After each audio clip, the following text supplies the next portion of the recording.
बातमीपत्रामध्ये आता पाहणार आहोत सकाळच्या महत्त्वाच्या 100 बातम्या अतिशय वेगवान स्वरूपात. सुरुवात करूयात.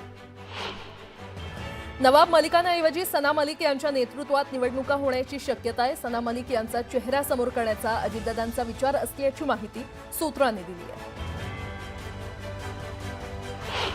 नवाब मलिक यांच्या नावाला विरोध करणं हा भाजपचा ढोंगीपणा आहे. कृपया राष्ट्रभक्तीचं ढोंग करू नका असं म्हणत खासदार संजय राऊतांनी भाजपवर निशाणा साधलाय. जागा वाटपाची चर्चा अंतिम टप्प्यात आहे असं संजय राऊत यांनी म्हटलंय. येत्या 2 दिवसात शिवसेना उबाठा आणि मनसेच्या युतीची घोषणा होण्याची शक्यता असल्याचंही राऊतांनी सांगितलंय. काँग्रेससोबत चर्चा आता थांबल्याचं संजय राऊतांनी स्पष्ट केलंय. मुंबईत काँग्रेसला स्वबळ दाखवायचंय. वंचितसोबत काँग्रेसची युती होत असेल तर त्यांना शुभेच्छा, अशी प्रतिक्रिया संजय राऊत यांनी दिली आहे. पृथ्वीराज चव्हाणांनी भारतीय सैन्याचा अपमान केला. ही कसली देशभक्ती, हा तर देशद्रोह आहे असं म्हणत एकनाथ शिंदेंनी पृथ्वीराज चव्हाणांवर जोरदार निशाणा साधला.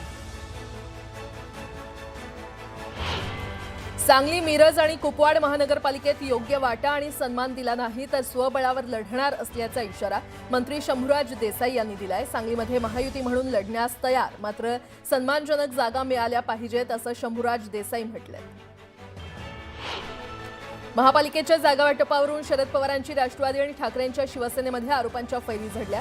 शिवसेना उबाठाच्या पदाधिकाऱ्यांच्या डोक्यात हवा गेल्याचा आरोप पवारांच्या पक्षानं केला, तर आडमोठे धोरण स्वीकारल्याची टीका शिवसेना उबाठानं केली आहे.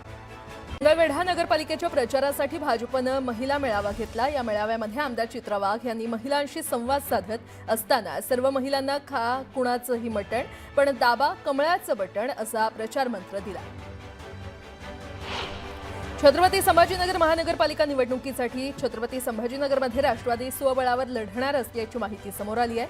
संभाजीनगरमध्ये सेना भाजपची बैठक पार पडली आणि यामध्ये राष्ट्रवादीला डावलण्यात आलं होतं. आम्हाला बैठकीसाठी निरोप नव्हता, योग्य सन्मान दिला नाही, चर्चेला बोलावलं नाही, तर आमची स्वबळाची पूर्ण तयारी झाली आहे असा इशारा राष्ट्रवादीचे शहराध्यक्ष अभिजित देशमुख यांनी दिलाय.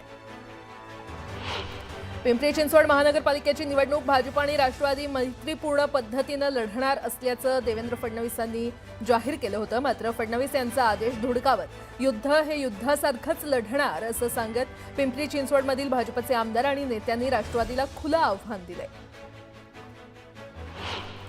जळगाव महानगरपालिका निवडणुकीत महाविकास आघाडीमध्ये बिघाडी झाल्याचं पाहायला मिळालं. शरद पवार यांच्या राष्ट्रवादीनं स्वबळावर निवडणूक लढणार असल्याची घोषणा केली आहे. यावेळी त्यांनी सर्व 75 जागांवर उमेदवार देण्यात येणार असल्याचंही जाहीर केलं. नागपूर महापालिका निवडणुकीत अजित पवारांच्या राष्ट्रवादीनं महायुतीमध्ये किमान 15% म्हणजेच 22 जागांची मागणी केली आहे. सन्मानजनक जागा न मिळाल्यास स्वबळाचा नारा देण्याच्या तयारीत असल्याचं राष्ट्रवादीचे निरीक्षक राजेंद्र जैन यांनी स्पष्ट केलं. गणेश पेठ येथील पक्ष कार्यालयामध्ये झालेल्या बैठकीत जागा वाटपावर चर्चा करण्यात आली.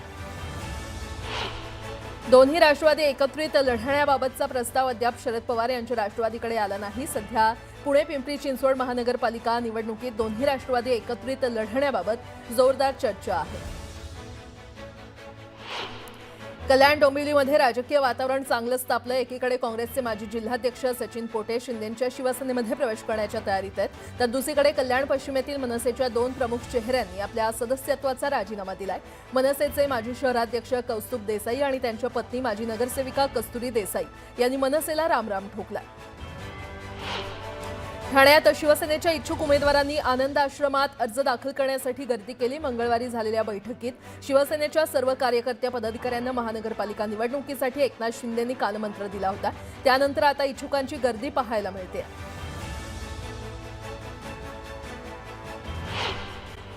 बनावट कागदपत्रांच्या आधारे शासकीय सदनिकेचा लाभ घेण्याच्या प्रकरणात माणिकराव कोकाटे अडचणीत सापडल्यात. नाशिकमधील कॅनडा कॉर्नर भागात निर्माण अपार्टमेंटमध्ये मुख्यमंत्री कोट्यातून त्यांनी 2 सदनिका मिळवल्या होत्या. इतकंच नव्हे तर या इमारतीतील अन्य 2 सदनिका इतरांनी मिळवल्या. त्याचा वापरही कोकाटे बंधूंकडून केला जात होता. याच प्रकरणात 2 वर्षांची शिक्षा सत्र न्यायालयानं कायम ठेवल्यानं कोकाटेंचं मंत्रिपद धोक्यात आलंय. माणिकराव कोकाटेंच्या विरोधात अटक वॉरंट जारी करण्यात आलंय. त्यामुळे कोकाटेंनी हायकोर्टात धाव घेतली होती. मात्र हायकोर्टानं तातडीची सुनावणी घेण्यास नकार दिलाय, तर अटकेच्या भीतीनं कोकाटेंना रक्तदाबाचा त्रास सुरू झाला. दुसरीकडे विरोधकांनी कोकाटेंच्या राजीनाम्याची मागणी केली आहे. माणिकराव कोकाटेंविरोधात अटक वॉरंट जारी झाल्यानं अजित पवारांच्या राष्ट्रवादीला मोठा धक्का बसलाय.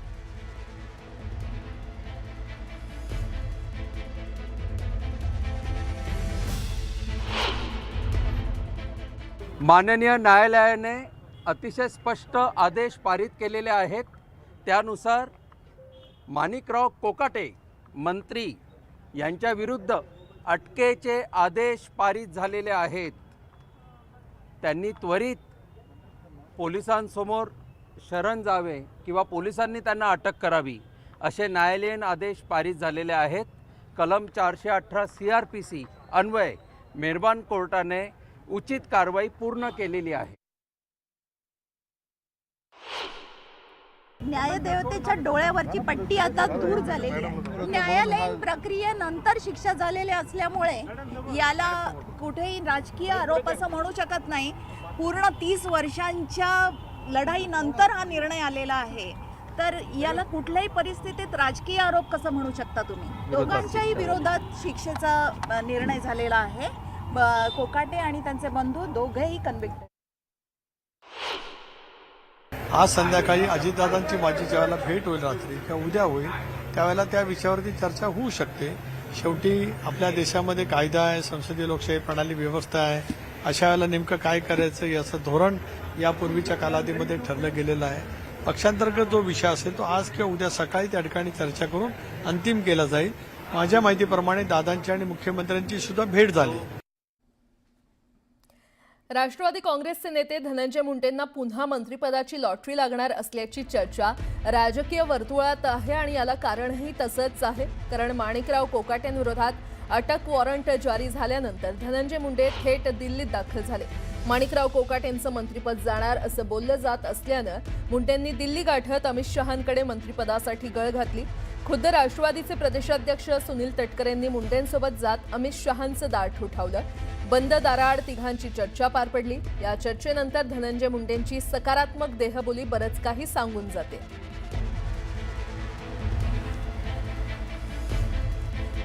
तर या दोघांच्या भेटीमध्ये नेमकं काय घडलं आपण ते पाहूयात.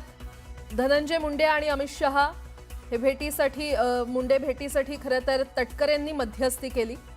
भेटीदरम्यान राष्ट्रवादीच्या बड्या नेत्याची हजेरी होती. धनंजय मुंडे आणि शहांमध्ये खलबत झाली असल्याची माहिती मिळते. मंत्रिपदासाठी मुंडेंनी लॉबिंग सुरू केली आहे का, हा देखील एक प्रश्न आहे. कोकाटे प्रकरणाच्या पार्श्वभूमीवर या भेटीला आता महत्त्व प्राप्त झालंय.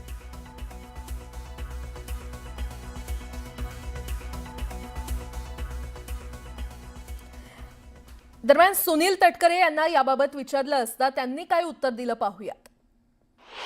धनंजय मुंडे दिल्लीत आलेत याच्याबद्दल मला काही माहित नाही. माझा त्यांचा काही संपर्क झाला नाही.